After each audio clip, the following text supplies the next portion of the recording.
सुबह का समय था। सूरज अपनी चमक से धरती को रोशन कर रहा था। इंद्र ने अपने सारथी से कहा, रथ लेकर चलो।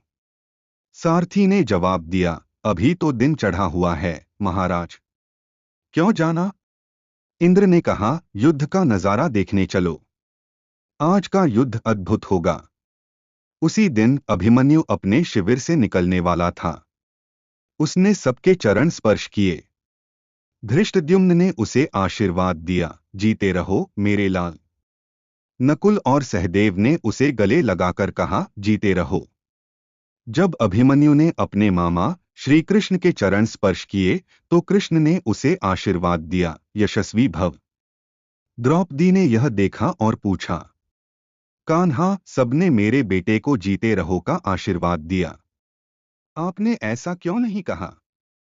क्या आपको युद्ध के परिणाम पर शंका है? कृष्ण मुस्कुराए और बोले, कृष्णा, मैं नहीं जानता कि आज का युद्ध किस ओर जाएगा, लेकिन यह मैं दावे से कह सकता हूं कि चाहे युद्ध का परिणाम कुछ भी हो, अभिमन्यु का नाम इतिहास में सबसे उज्जवल योद्धा के रूप में लिखा जाएगा।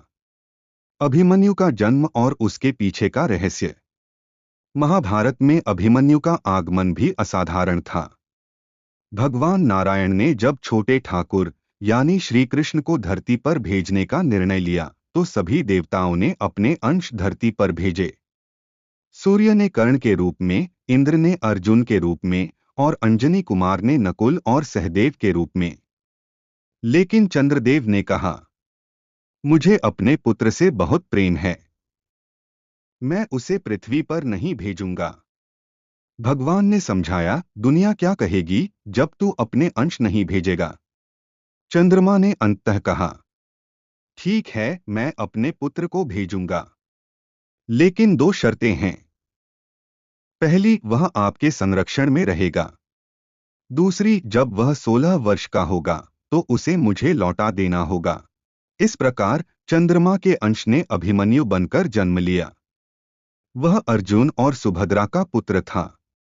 उसकी शिक्षा स्वयं श्री कृष्ण और अर्जुन ने की थी। महाभारत के युद्ध में एक दिन जब पांडवों ने देखा कि कौरवों ने चक्रव्यूह रचा है तो सभी चिंतित हो उठे। किसी को चक्रव्यूह तोड़ना नहीं आता था।